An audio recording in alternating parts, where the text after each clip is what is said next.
diagnostic tombe. Vous avez un cancer. S'installent alors des sentiments d'injustice, l'angoisse, la peur. Oui, la peur de mourir, la peur des traitements, la peur de la transformation physique. Face à cet inconnu, l'impuissance surgit. Mais connaître cet inconnu aide à enrayer cette peur en partie. J'ai su ma maladie depuis le mois de décembre. Lorsque je l'ai su, je suis allé consulter chez mes parents. Mais avant, il y avait des difficultés ni à manger, ni à boire. Cette maladie, c'est très dur. Nous, si nous pouvons interpeller l'État de subventionner, parce que on ne peut pas guérir sans faire la chimiothérapie. La chimiothérapie, les ordonnances, il y a quelques qui sont subventionnées, mais les ordonnances sont coûteuses. Et la radiothérapie, même s'il peut ne pas subventionner les médicaments qui se traitent la chimiothérapie, mais il faut subventionner la radiothérapie. Parce qu'il y en a des gens qui n'auront pas de moyens, ils ne pourront pas le faire. Moi, j'ai eu la chance que j'ai la moyenne de le payer. Mais il ne faut pas regarder ça, il faut regarder les autres qui n'en ont pas. J'interpelle l'État de l'aider des maladies qu'ils ont eues du cancer. Le désir le plus cher de tous, c'est ne pas être le sujet de ce diagnostic. Notre place n'est pas à l'hôpital. Le cancer peut survenir à tout âge, chez le bébé, chez l'adolescent et surtout chez l'adulte. Les cancers de l'enfant sont des affections rares en comparaison de leur fréquence chez l'adulte. Les cancers de l'enfant diffèrent de ceux de l'adulte par leurs caractéristiques histopathologiques et biologiques, avec une extrême rareté des carcinomes majoritairement rencontrés chez l'adulte. Selon les chiffres estimés du Globocan 2020, au Sénégal, sur une population de plus de 16 millions d'habitants, on compte 11 317 personnes atteintes de cancer et 7 893 décès. Les 4 cancers les plus fréquents au Sénégal sont chez la femme, le cancer du sein avec 1817 nouveaux cas, soit 25,1% de la population. Le cancer du col de l'utérus avec 1937 nouveaux cas, soit 26,8% de la population. Chez l'homme, le cancer de la prostate avec 880 nouveaux cas, soit 21,5% de la population. Le cancer du foie avec 623 nouveaux cas, soit 15,3% de la population. Et pourtant, prévenus et diagnostiqués à temps, ils peuvent être guéris.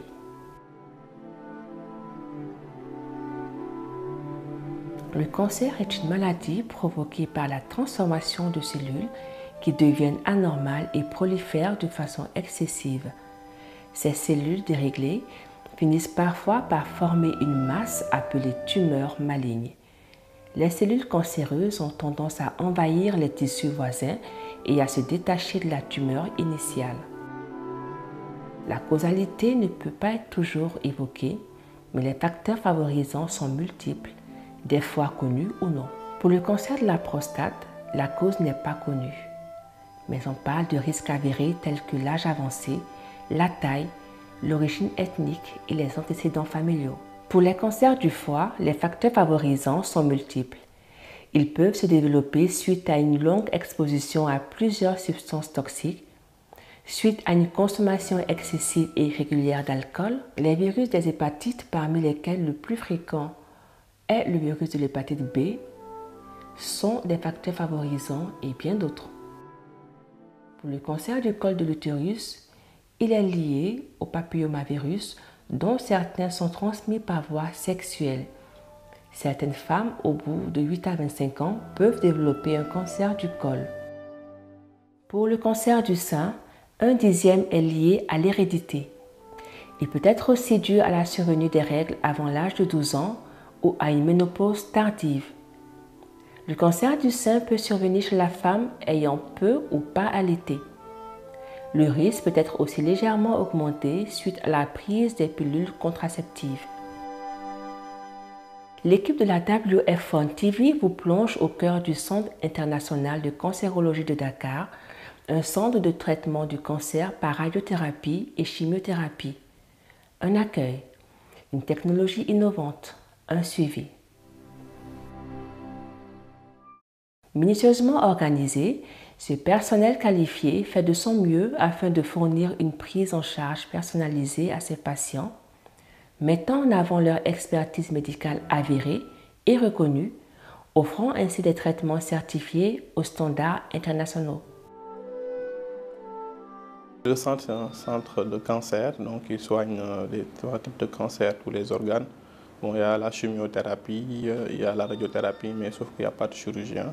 Voilà, sauf, pour ce qui est de l'organisation, nous avons du personnel administratif, médical et paramédical. Donc, bon, pour les personnes médicales, on a des oncologues médicaux, on a des radiothérapeutes. Voilà, donc pour l'organisation, si un malade vient, donc il y a les secrétaires qui sont ici, qui font l'enregistrement, c'est des dossiers qui sont informatisés, donc qui enregistrent le malade, des différents types de questions. Ensuite, il scanne tous les documents et le médecin peut voir donc, le dossier du malade avant même qu'il vienne dans le bureau du médecin. Donc si le médecin donc, examine, demande les bilans donc, ou le diagnostic, maintenant c'est la partie de la prise en charge ou qui se stipule en chimiothérapie ou parfois la radiothérapie. Donc c'est le médecin qui est habilité à faire donc, le traitement spécifique. Donc lui, il prend en charge donc, le malade. Maintenant, moi j'interviens dans la surveillance des malades pour la chimiothérapie qui pose un problème particulier, ou bien la radiothérapie aussi, la même chose. En même temps aussi, bon, j'exerce un peu ma pneumologie parce que je suis pneumologue en même temps. Donc les malades aussi viennent ici pour des consultations pneumo. Pour la chimiothérapie, nous avons ici 5 boxes de chimiothérapie et une grande salle bon, qui permet d'accueillir 2 malades et parfois 2 lits de surveillance. Des lits de surveillance vont permettre aux malades qui ne se sentent pas bien, qui présentent une détresse vitale et de les prendre rapidement en charge. Pour la radiothérapie, c'est en souterrain, donc avec un bunker, une machine, bon, je ne suis pas radiothérapeute, mais bon, une machine dernière génération, voilà, bon, IMRT qui permet de traiter les malades avec des moyens d'effets secondaires. Alors mon rôle au centre de cancérologie, c'est de planifier le traitement du patient. Donc je reçois le dossier après que le médecin ait vu le patient, après que le médecin ait fait la prescription du patient. Moi je suis chargé de planifier le traitement du patient. Donc je m'assure que la dose qui a été prescrite par le médecin est délivrée au bon endroit, tout en m'assurant que la dose aux organes à risque est optimisée. Voilà, et tout en m'assurant également que la dose prescrite est délivrée à la tumeur. Les cancers ne sont pas invincibles. Faire de la prévention, du dépistage, c'est avoir de l'avance sur le cancer. Nous avons rencontré le docteur Abdul Aziz Kassé, ancien médecin militaire, membre fondateur de certaines associations et médecin administrateur du centre, qui fait de la santé de la population son lance de fer. Pour lui, une vie saine peut réduire de beaucoup le risque de développer un cancer, d'où l'importance de faire de la prévention, du dépistage.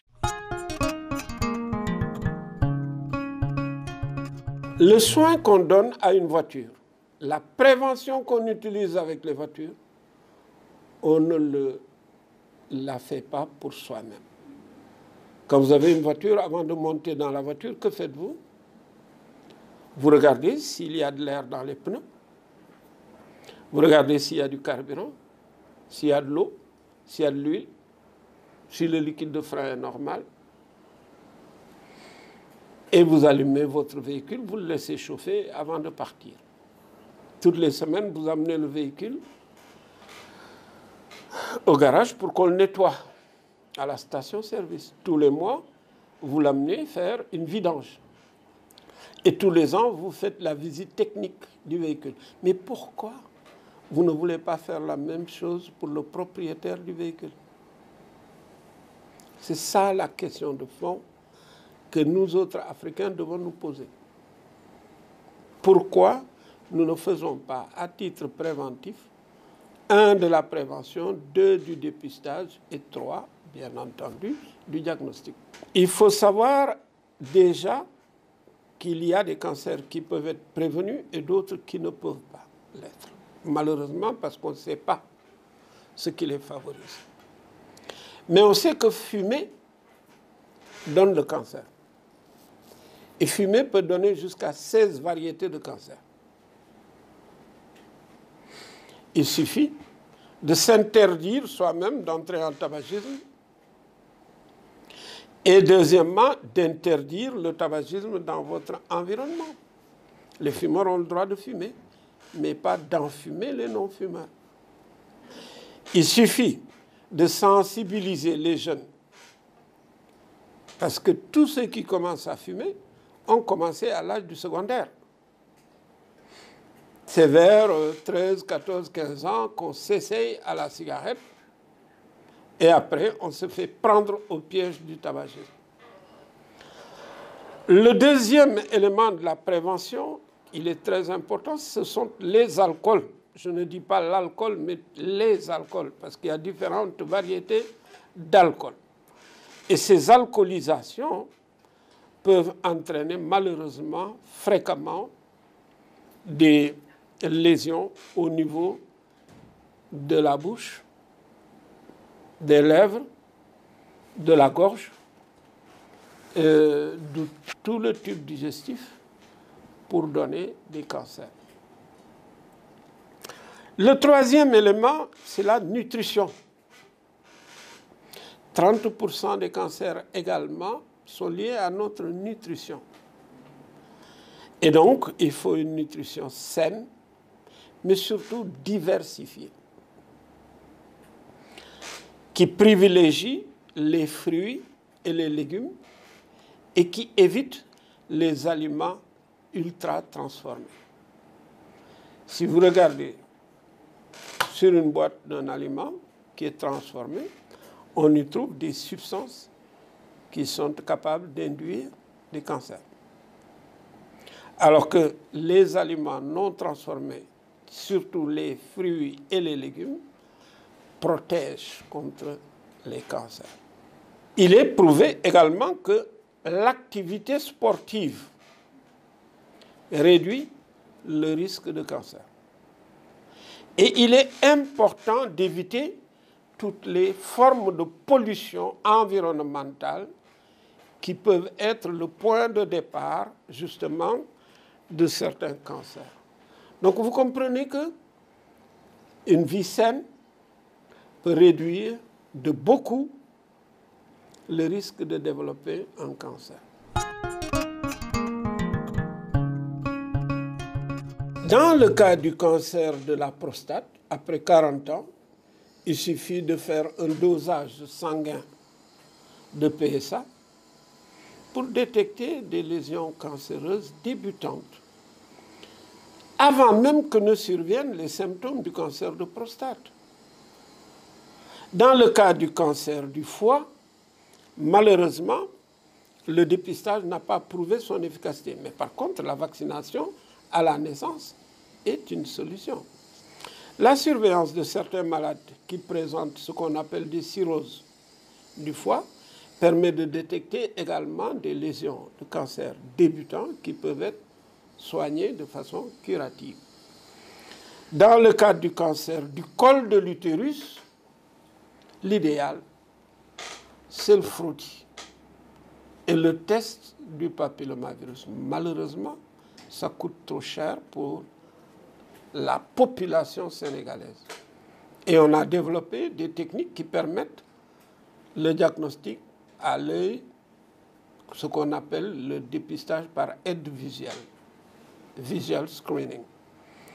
Et de surcroît, qui permet de voir les lésions et de les traiter immédiatement. Malheureusement, ça aussi, les femmes africaines sont très peu sensibilisées assez pratique. Et le cancer du sein, il peut être diagnostiqué très tôt. Et c'est pourquoi on enseigne aux femmes à savoir se palper les seins pour pouvoir les détecter, à pouvoir se faire examiner les seins tous les ans par un spécialiste ou un prestataire de services de santé, et idéalement, après 40 ans, une mammographie de dépistage. Donc, vous voyez que les solutions sont très simples, elles existent, elles sont accessibles, mais pas à toute la population. Les 4 cancers les plus fréquents au Sénégal ont des solutions. Mais pourquoi ce n'est pas possible? Il faut un changement de politique de lutte contre les cancers, mais il faut aussi un changement de comportement des personnes pour la lutte contre le cancer. Tous les malades qui ont un cancer n'ont pas besoin de chimiothérapie. Il y a des cancers qu'on ne traite que par la chimiothérapie. Ce sont certains cancers du sang qui nécessitent forcément de la chimiothérapie. Il y a des cancers qui ont besoin de débuter par la chimiothérapie pour faciliter le traitement ultérieur. Il y a des cancers qui n'ont pas besoin du tout de chimiothérapie et qui n'ont besoin que de la chirurgie ou bien de la radiothérapie. Il y a des cancers qu'on ne traite même pas, qu'on surveille. Un homme de 90 ans qui présente une forme de cancer de la prostate, qui est une forme indolente, n'a même pas besoin d'être traité. Nous lui proposons simplement une surveillance active. Si jamais le cancer devait bouger, on lui ferait de la radiothérapie, mais sans plus. Il faut que vous compreniez que le cancer naît à un endroit. Et s'il n'est localisé qu'à cet endroit, qu'est-ce qu'il faut faire? On peut simplement l'enlever et l'analyser. S'il revient en disant qu'il n'a pas dépassé les limites de l'exérèse, il n'y a pas besoin d'un autre traitement. Maintenant, un cancer peut atteindre des structures de voisinage. Plutôt que de couper la main, on pourrait faire une chimiothérapie ou bien une radiothérapie ou un mélange de radiothérapie et de chimiothérapie pour réduire la tumeur et pouvoir n'enlever que la tumeur sans couper le bras. Il y a des situations malheureusement dans lesquelles nous n'avons pas d'autre solution que d'opérer et de faire des mutilations très importantes. Mais souvent, quand on traite certains malades de cancer, il y a des variétés de cancer qui envoient des cellules dans le corps du sujet.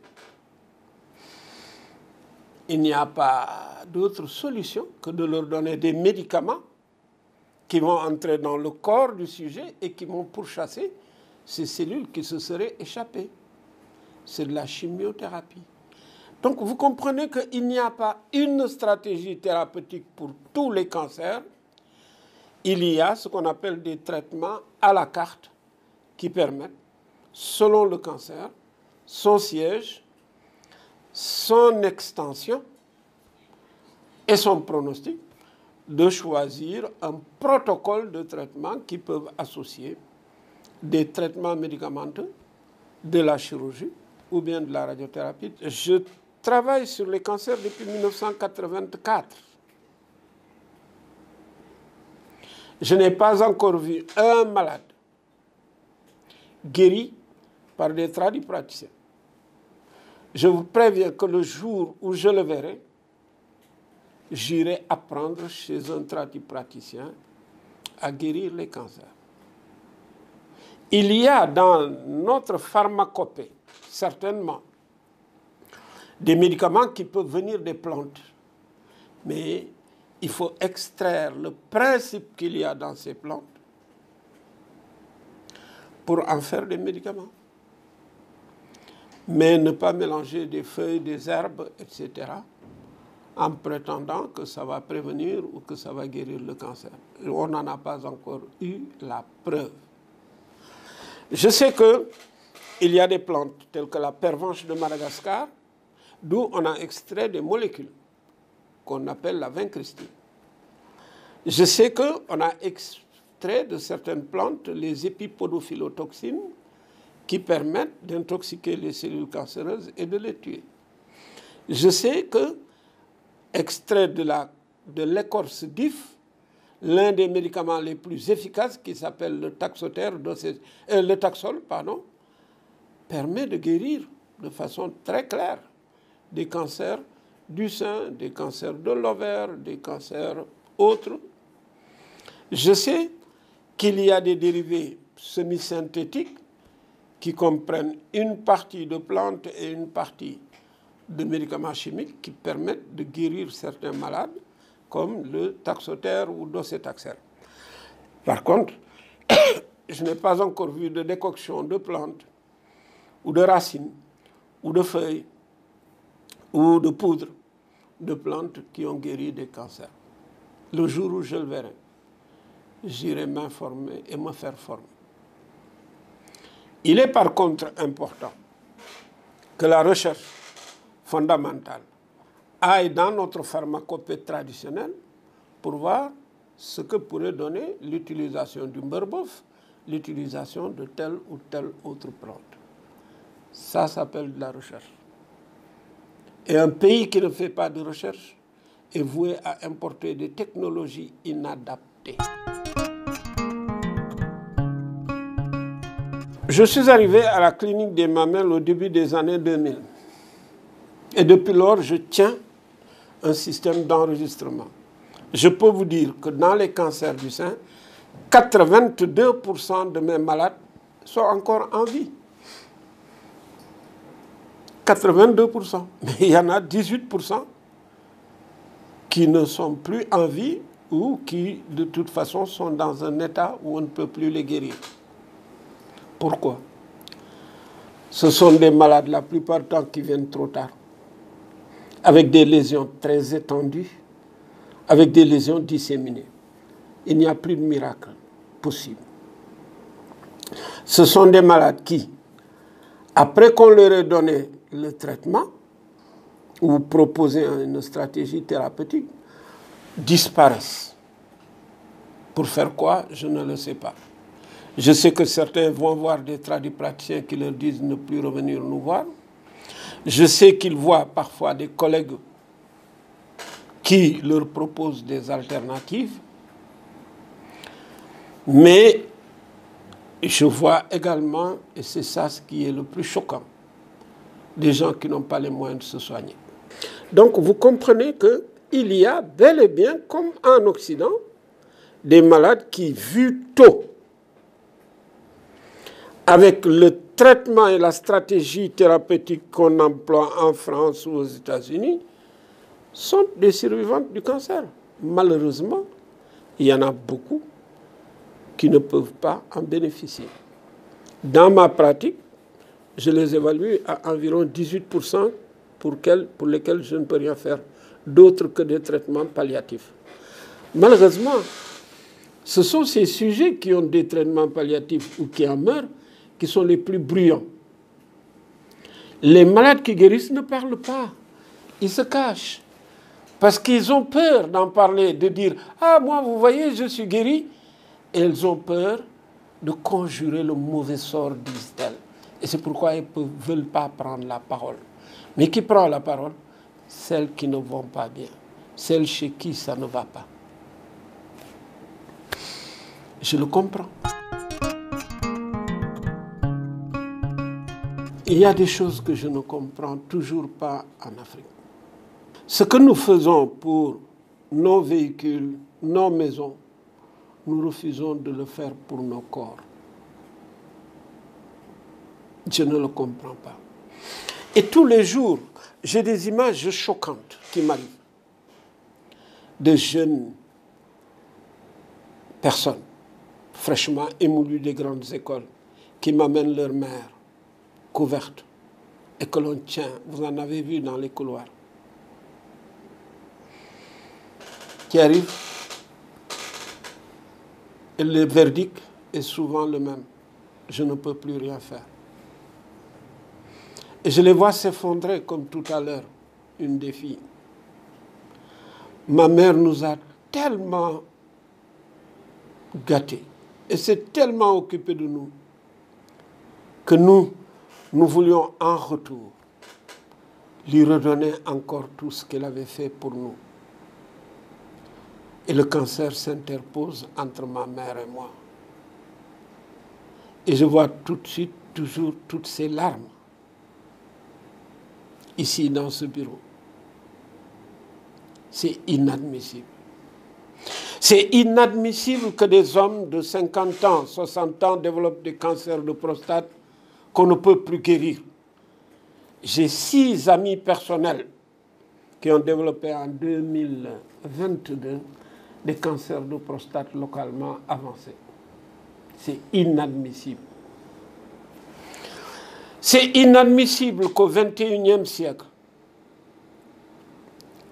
que nous continuons encore à promouvoir toutes ces formes d'intoxication que sont le tabagisme et l'alcoolisme, surtout chez des sujets jeunes. C'est inadmissible qu'au XXIe siècle, qu'on ne puisse plus vacciner nos enfants contre les hépatites à la naissance, alors que les vaccins existent dans les postes de santé et ils sont gratuits. C'est inadmissible qu'il y ait des filles de 9 ans, 18, 20, 25 ans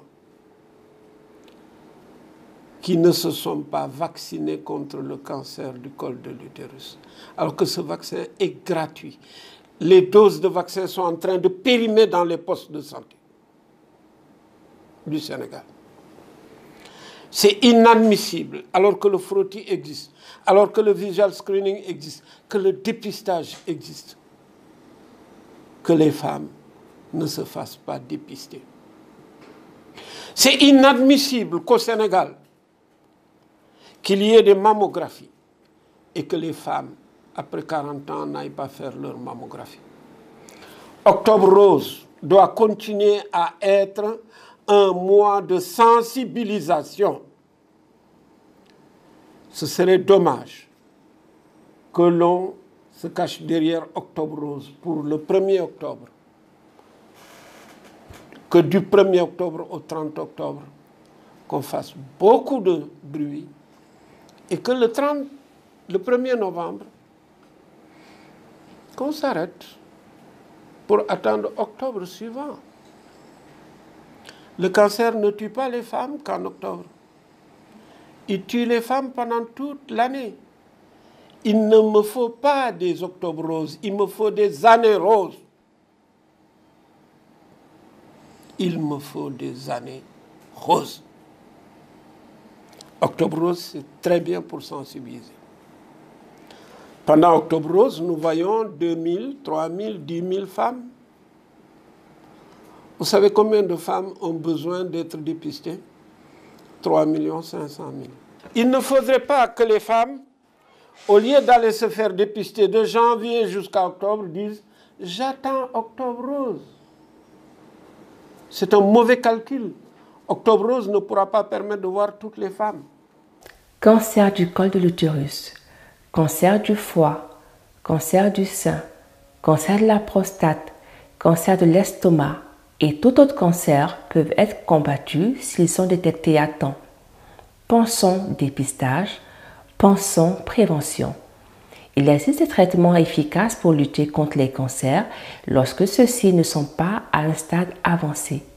Faisons le diagnostic à temps. Le conseil que je vous donne aux malades, c'est que de ne pas penser, parce que la maladie, ça se guérit. Il faut avoir la foi, surtout la foi.